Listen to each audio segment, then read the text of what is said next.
In this video, I'm going to show you how to replace the upper radiator support on this Ford Escape. For this, we have to remove the front bumper and the headlights, so let's get started. On each side, right by the wheel, there are several 7mm screws that we need to remove to release the bumper cover from this area. You don't have to raise the vehicle for this, but if you turn the steering wheel to the opposite direction that you're working on, it'll give you a lot more space to work with.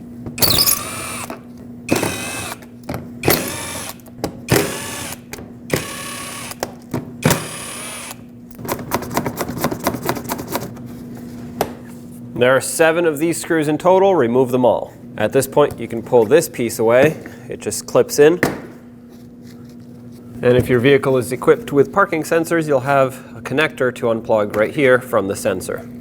With this out of the way, you can peel the fender liner out like this, right where the bumper meets the fender. With this peeled away, you should be able to see 3 10mm bolts in here. One here, and another one should be all the way up there where you see that hole. Unfortunately, mine is missing, so I only have 2 to remove. There are 2 ways to get to these bolts. I'm going to get to them from underneath, just like I showed you peel the fender liner away. The other way to get to them is from up top, over the headlight, and underneath the fender.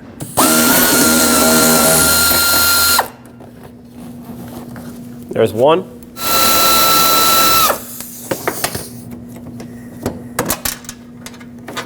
There's the second.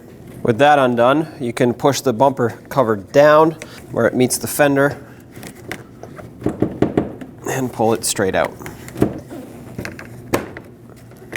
And now, do the same exact thing to the other side. 7mm bolts, 10mm bolts, and pop this out.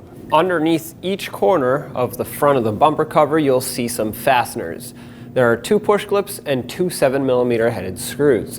This push clip, towards the inner part, we do not have to remove, but this outer one we do. So take a trim tool and pop it right out, then use a 7mm socket to remove both of these screws.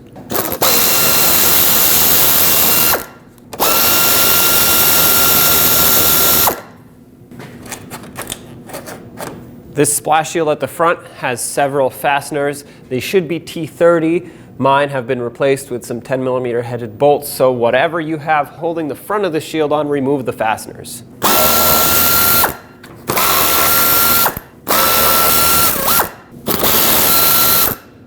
Now at the top under the hood, you'll see the hood release lever. Use a 7mm socket to remove the 2 bolts holding this down.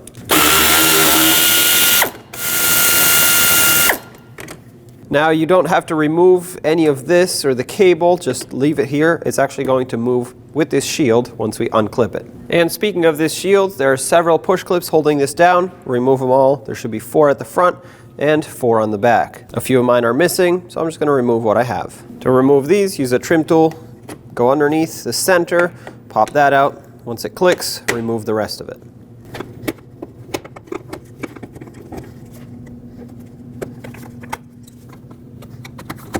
With all of those off, you can remove this shield and just flip it over out of your way over here.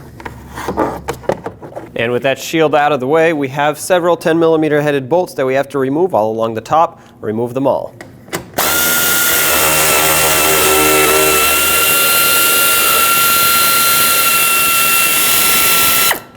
Now you can lift up on each corner and pull the bumper cover away slowly.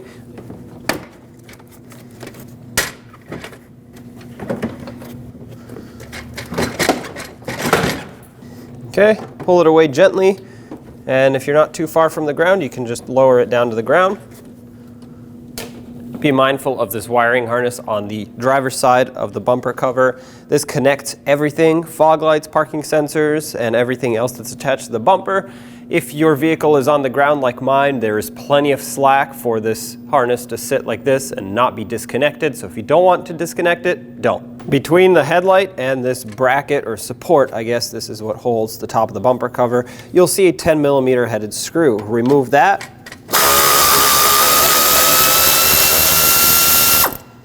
Do the same on the other side. With the help of a trim tool, pop off this shield on this side. It just has a push clip on it, as well as the other side, and remove this piece. And right where we removed that 10mm screw, there's a T30 screw holding on the headlight.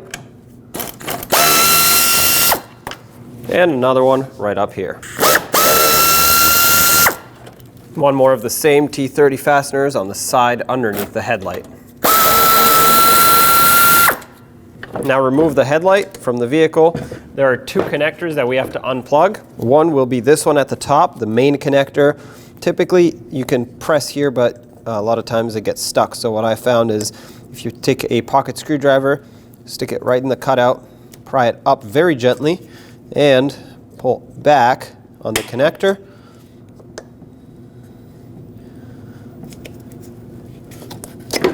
There we go. Take that out. And then there's a bulb all the way in the back here. You can take that out. I was trying to remove the connector from the socket, so let's just separate that now while we're at it, since it looks like the whole thing came out. Okay, take this apart, leave the connector hanging here, and we'll put back the bulb socket.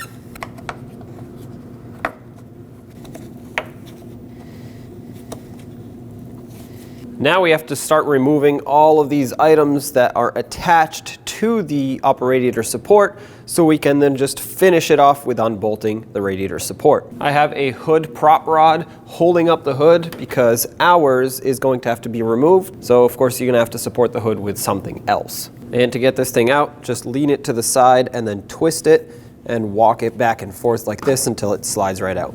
We also have to remove this insert that's going to get transferred over to the new radiator support. So just press on the tabs gently. You don't want to break this. You could use the help of a trim tool to pry it out of position, just like that. We'll save this for later. This air intake ducting also has to be removed. It's got a couple push clips holding it on. One is at the top. Pop out the center and then remove the rest of it. And the other one is all the way down here.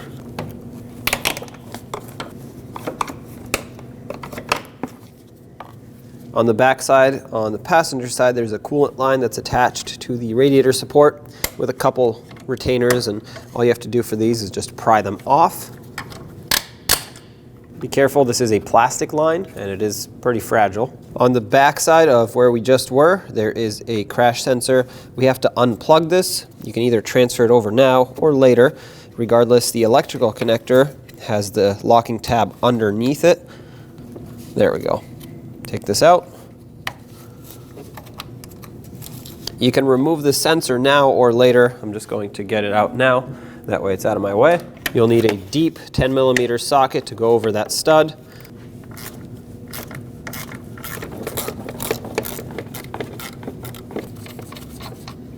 Remove the mounting nut and carefully remove the sensor.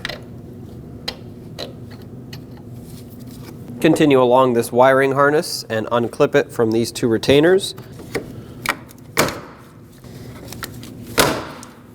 And then with the help of a 10mm socket, unbolt the hood latch from the two 10mm headed screws holding it on.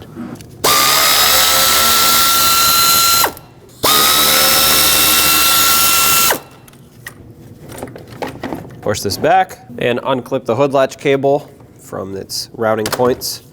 There we go. Also right here, unhook this air duct cover.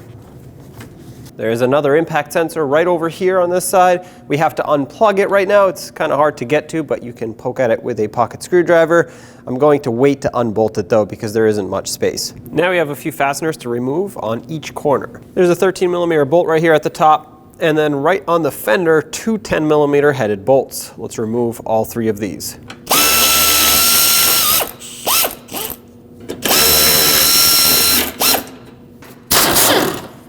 Right below where the headlight was, where the frame rail goes, you'll see one long 13mm headed bolt. This we also have to remove.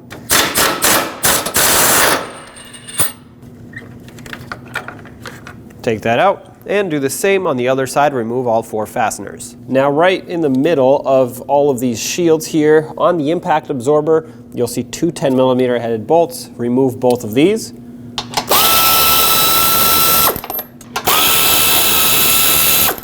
And then these large knobs, you're gonna wanna turn over to this first notch right here. On the passenger side, you're going to turn it counterclockwise as you're looking at it. On the driver's side, it'll be the other way, so clockwise, one click. This will unlock this whole front area. Now, if you look on each side of these shields, there will be, well, a smaller shield held on with some push clips. Let's pry all these out. Use a trim tool and just pop these. Just like that. We'll do the same on the other side. And looking lower, 2 more clips to undo. One on here. And one right here. If you want to, you can pull this shield out at this point, or just kind of leave it hanging here. We'll do the same on the other side. Now, on each side of these shields, at the top where they go through the radiator support, you'll see that it has a couple clips, one on the top, one on the bottom, that need to be pinched together to release this. We're going to do this to both sides with some needle nose pliers, stick them in there, pinch, and that should allow this to pop out.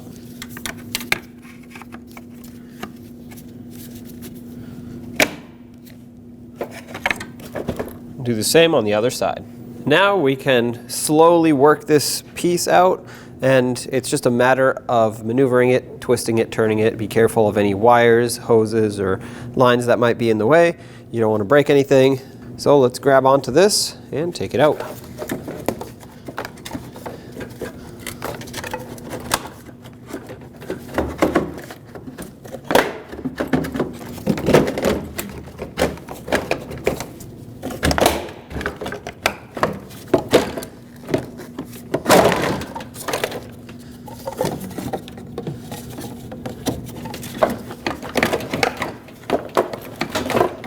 All right, and there it is. Now we have to transfer a few things over from the old support over to the new support. A lot of this will be on the driver's side of the support, although a couple things will be on the passenger side as well. It doesn't matter where you start. Let's take the hood stopper off, and to do that, we'll flip this over. This will be more of a 2-in-1 procedure, so what we have to do is these 2 tabs here lock it in. We have to pry up on them as we're looking at it upside down, and pull out on it at the same time. I'm just twisting the flathead screwdriver. That will allow it to slide right out. Okay, we'll set this aside and do the same to the other one. Next to it right over here is a bushing for the radiator. Just press that in and down. There's another one on the other side. Do the same over there as well. The hood lever lock has 2 little tabs, one on each side, that you have to press in, and this unlocks it. It allows you to pull it out. To get this piece out, just wiggle it, pull it away. To get this rubber stopper out, all you have to do is pry it down. Right here is a retainer. We'll pop this out by pushing one side up and just wiggling it out of place. And we are left with our impact sensor. Take a 10mm socket and remove it. Do this by hand to avoid vibrations going through the sensor.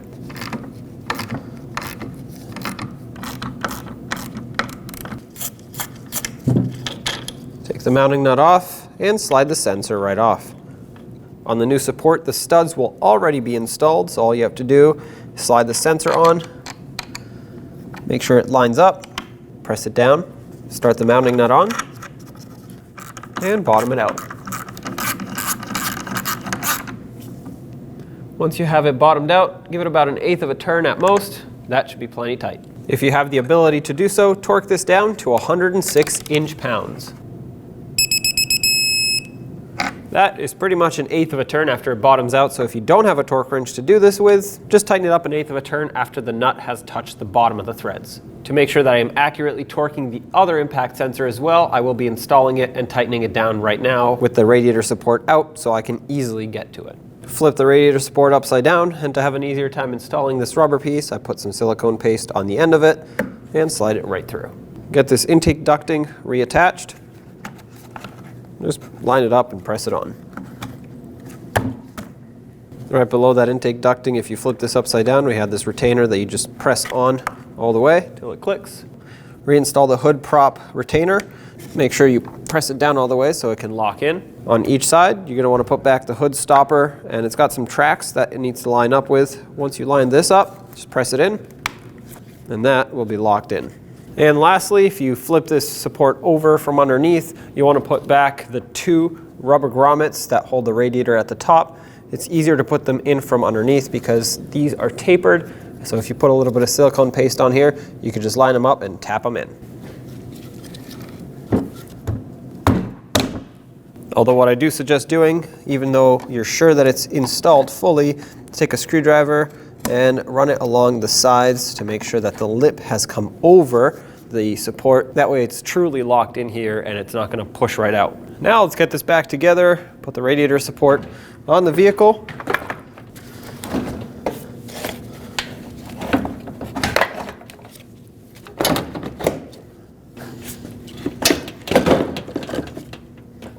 All right, so that just all kind of fell into place, which is great. I'm going to double check all of my wires, hoses, to make sure that nothing is pinched. This just locked in, so that's great. Start these center bolts in.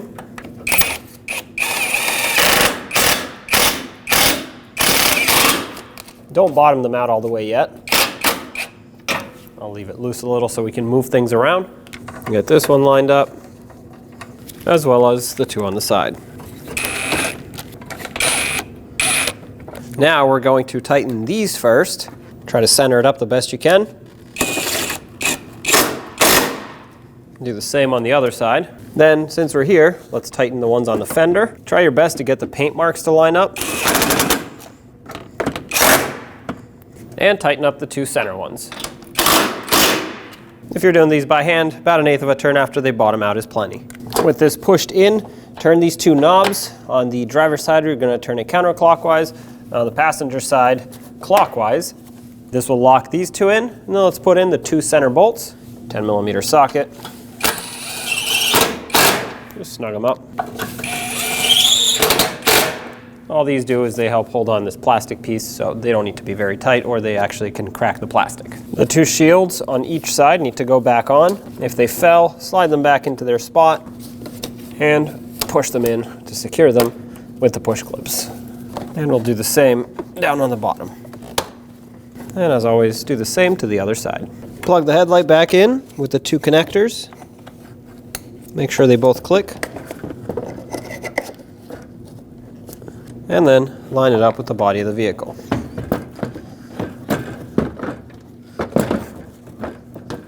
The screw that held on the headlight is the one closest to the headlight itself. This hole right here was for that bar that goes across the front. Snug these up. They're going into plastic, so just give them a quick snug after they bottom out, and that's it. The one at the top, and the one on the side.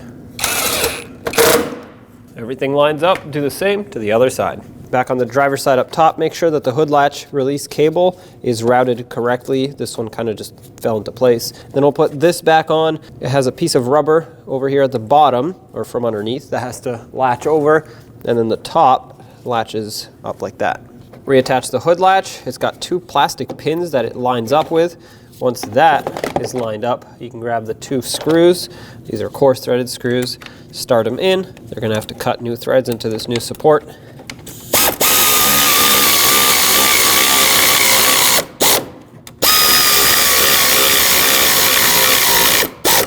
I want to make sure this is fastened correctly, so I'm going to double check these by hand.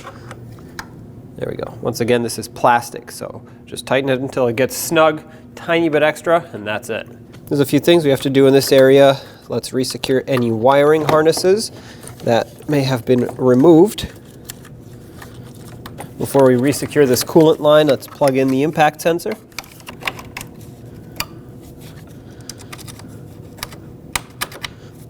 Let's get this bracing reattached, or support. Yes, this supports the top of the front bumper. Put the two push clips back in on this shield, one on each side. Line it up with the headlight mounting point and reattach it with the two screws.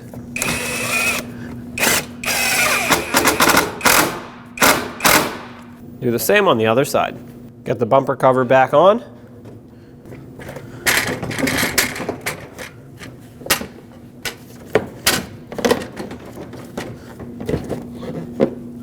Try to get both sides to line up.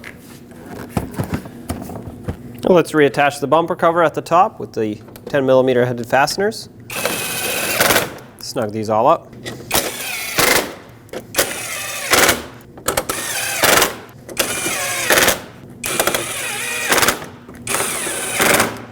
Reinstall this air duct and clip it on with the push clips.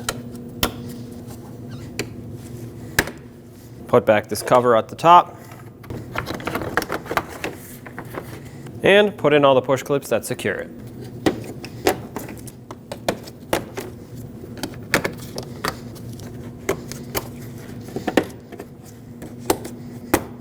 Reinstall the two 10mm headed bolts holding the hood latch release lever back onto the shield at the top. Before you tighten that one down, install the other one and snug them up. Put in this plastic bushing for the hood prop rod. And then take your hood prop rod, hook it back in, and prop up your hood. Now let's tighten up the bolts that go in here. Once again, you can reach them from down by the fender liner or from the top behind the headlight. There are 3 of them. I only have 2, so tighten up whatever you have.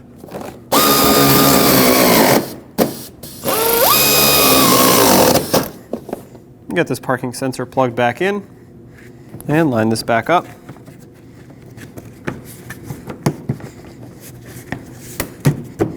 And reinstall the 7mm headed screws that go in here.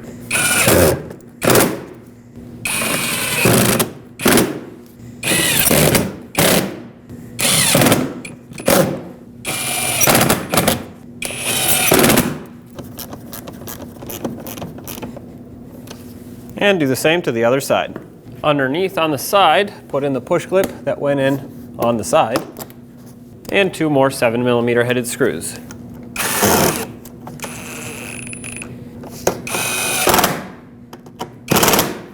Do this to both sides. And in the front, re-secure this shield with whatever fasteners you had.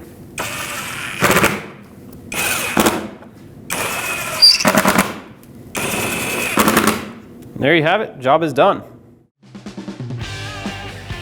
When only the best will do, demand TRQ. The only company that lets you view before you do. TRQ is committed to offering the highest quality aftermarket auto parts that are engineered for peace of mind. Thanks for using and viewing with TRQ.